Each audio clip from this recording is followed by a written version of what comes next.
کہتے ہیں ہزاروں راتوں میں سے یہ ایک ایسی رات ہوتی ہے جس میں خدا اپنے بندوں کے پاس بہت قریب رہتا ہے۔ اس رات کے بارے میں تھوڑا بتائیں اور عبادت کیسے کریں۔ یہ جو مہینہ چل رہا ہے بڑا مقدس اور متبرک مہینہ ہے۔ اس مہینہ کو شعبان المعظم کہا جاتا ہے، اور اس مہینے میں ایک اہم رات ہے جسے شب برات کہتے ہیں۔ تو شب برات کا جو معنی اور مفہوم ہے وہ یہ ہے کہ شب من رات ہوتا ہے، جو فارسی زبان کا لفظ ہے، اور برات کا معنی ہوتا ہے چھٹکارا پانا، نجات پانا، آزادی پانا۔ تو شب برات کا معنی ہوا نجات پانے کی رات، جہنم سے بچنے کی رات، کیونکہ اس رات میں اللہ تعالیٰ بے شمار گنہگار بندوں کو جہنم سے آزادی کا پروانہ عطا فرماتا ہے۔ اسی مناسبت سے شب برات کو شب برات کہتے ہیں۔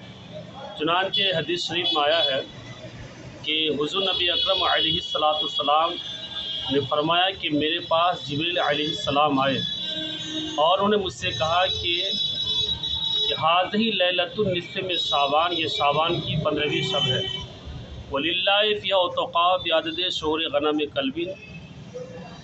اس کا ترجمہ سننے سے پہلے کہ عرب میں ایک قبیلہ تھا جس کو بنو کلب کہا جاتا ہے۔ بنو کلب کے لوگوں کا مشغلہ تھا بکریوں کی پرورش کرنا۔ تو جس قبیلے کے لوگوں کا مشغلہ ہو بکریوں کی پرورش کرنے، اور بکریوں کی تعداد لامحالہ زیادہ ہوگی۔ اب سنیے اس کا ترجمہ کہ حضرت جبریل علیہ السلام نے فرمایا کہ اس رات کی اہمیت یہ ہے کہ اس رات میں اللہ تعالیٰ بنو کلب کی بکریوں کی بالوں کی تعداد میں جہنمیوں کو جہنم سے آزاد فرما دیتا ہے۔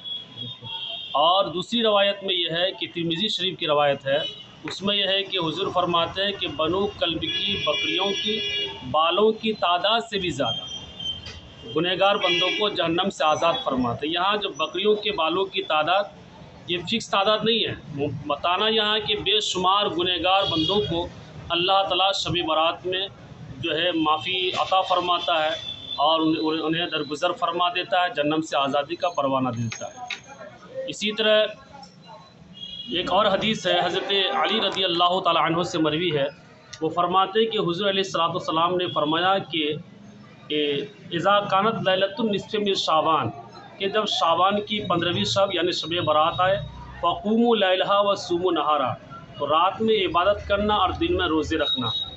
اتنی اہمیت کو فإن اللہ تعالیٰ ينزل فيها لغروب الشمس إلى سماء الدنيا، اس لیے کہ شب برات میں اللہ تعالیٰ سورج کے ڈوبتے ہی پہلے آسمان پر خاص تجلی فرماتا ہے جیسا کہ اس کی شایان شان ہے۔ فیقول، تو بندوں سے کہتا ہے کہ الا من مستغفر فاغفر له، ہے کوئی گنہگار بندہ جو آج اپنے گناہوں سے معافی طلب کرنا چاہتا ہو، میں اسے معافی عطا کر دوں گا۔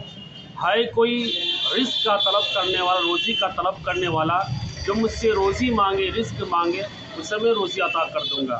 الا من مبتلیہ فوافیہ، ہے کوئی مبتلا مصیبت کا، پریشانی کا، بیماری کا مبتلا شخص جو مجھ سے آج عافیت طلب کرے، میں اسے عافیت طلب کروں گا۔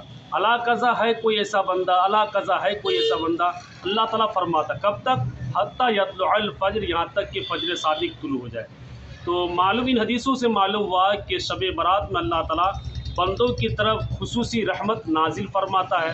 بندوں کو چاہیے کہ اس رات میں کثرت سے عبادت کرے اور اللہ تعالیٰ سے اپنے گناہوں کی معافی طلب کرے، جہنم سے آزادی کا پروانہ طلب کرے۔ یہ شب برات کا جو روزہ رکھنے کی بات کہی دن میں، شب برات کتنی تاریخ کو ہے؟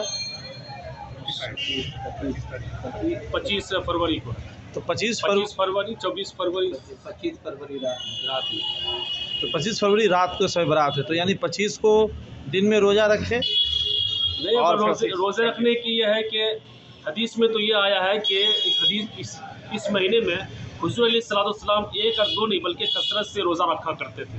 ہاں، یہ حضرت اسامہ بن زید فرماتے ہیں کہ میں نے حضور علیہ السلام سے دریافت کیا، یا رسول اللہ، کہ رمضان کے علاوہ، کیونکہ رمضان کے پورے دن کے روزے رکھنے ہیں، رمضان کے علاوہ جس مہینے میں آپ کثرت سے روزہ رکھا کرتے ہیں وہ شعبان کا مہینہ ہے، تو اس کی وجہ کیا ہے؟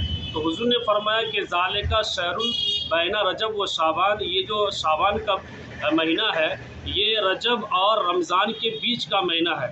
اس کی اہمیت سے اکثر لوگ غفلت کے شکار ہیں،